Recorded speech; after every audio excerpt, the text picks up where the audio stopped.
Hello बच्चों, let's read the question.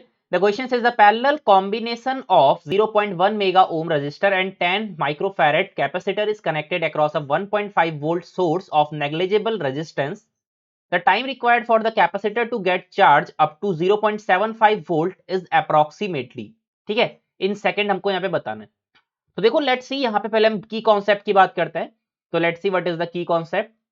The key concept in this question is, हमारे पास capacitor को एक हमने यहाँ पे जोड़ा है पैरेलली. तो यहाँ पे पहले इसका हम सेटअप बनाते हैं. तो एक हमारा यहाँ पे कैपेसिटर है और उसके साथ ही यहाँ पे एक लगी है रेजिस्टेंस और ये पैरेलली आपस में लगे हैं. तो यहाँ पे एक ईएमएफ लगा है ई. ओके, तो ये है हमारा 1.5 वोल्ट का रजिस्टर है, हमारा 0.1 मेगा ओम एंड कैपेसिटर है हमारे पास 10 माइक्रोफैरड.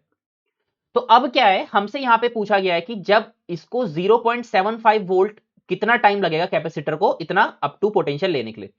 तो क्या होगा, यहां पे जो की कॉन्सेप्ट है देखो, जब हमारे पास स्टार्टिंग होता है, ठीक है, इनिशियली कभी भी किसी भी बैटरी के इनिशियली यानी हम स्टेडी स्टेट कहते हैं. ठीक है, स्टेडी स्टेट में क्या होता है, स्टेडी स्टेट कहा जाए और I can say that the initial state. ठीक है, इनिशियल स्टेट. तो इनिशियल स्टेट में क्या होता है, जो हमारा कैपेसिटर है, ठीक है, initial state the resistance offered by the capacitor is always negligible. The resistance offered by a capacitor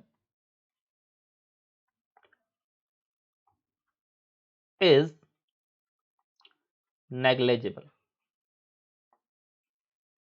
ठीक है, अगर हमारा शुरुआत में अगर हमारा कैपेसिटर रेजिस्टेंस ही शो नहीं करता है तो सारा का सारा करंट इसमें से इजीली सी पास हो सकता है, नहीं हो सकता है, इजीली इसमें से करंट हमारा पास हो सकता है.